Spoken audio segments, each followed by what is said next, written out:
coming back to you, picking up on the story where we left off. It's near Christmas time, and Christmas times remind me of basketball.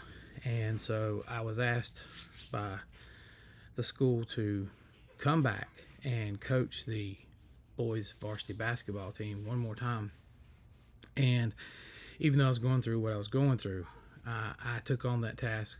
It was advised for me maybe not to by some people, and some people thought it'd be good. So I did it, and I got one of the best people in the world to come on and be my assistant, and she was doing a great job. And we were trying to build this team. It was a long, big build. They had been down for a few years since I'd left, and as we got started, we started seeing some potential.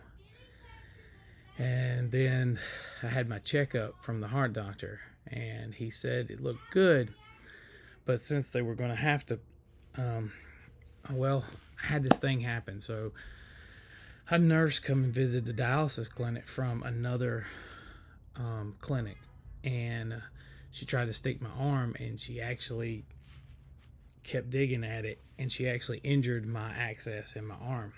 And this was like a year ago.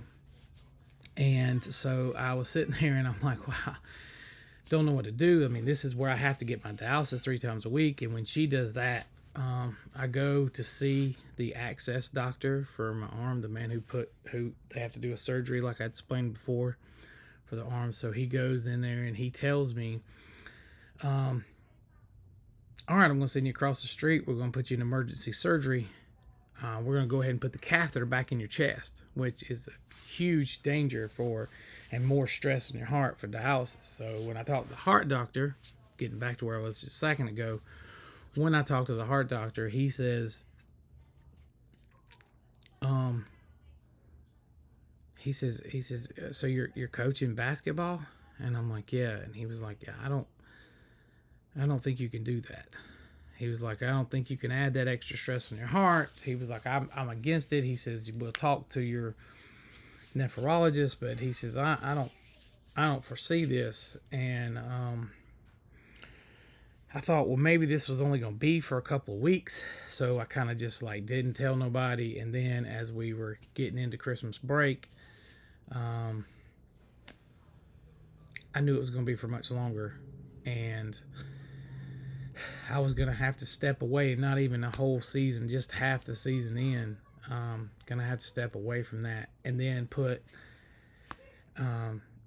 my assistant coach, who's, like I said, was fantastic, had to put her in a position to actually take over the team when it's not what I wanted. Not what I wanted at all. It was rough, and then things get even worse, and some things in my personal life starts going bad, as in I got some really bad news and a shocking phone call, and I'm going to address that in my next video. But having to walk away from the team after I just really got to know the kids, and some of the people in the school was really counting on me to turn this club back around and bring it back to where I'd had it before. It was another one of those things that just messed with me right here in my mind and was bringing me down, and I was starting to lose it, as in far as like, I can't let people think that I'm weak, and now I can't help stuff that's happening, but I also have to be here for my family. So another roadblock, and these are the things that I want to share. Please, like, share, tell somebody this is what these are for. This is just me going through my journey. I appreciate everybody who watches, everybody who comments, everybody who stops me and says something. I really do appreciate it, no matter how I react. Again, still not comfortable with all this, but we're getting there. Hopefully we're going to have some shorts from the TikTok and Instagrams going soon, from what I hear. I hope y'all have a happy holidays, but I will be having another video coming out real soon. Talk to you later. Thanks.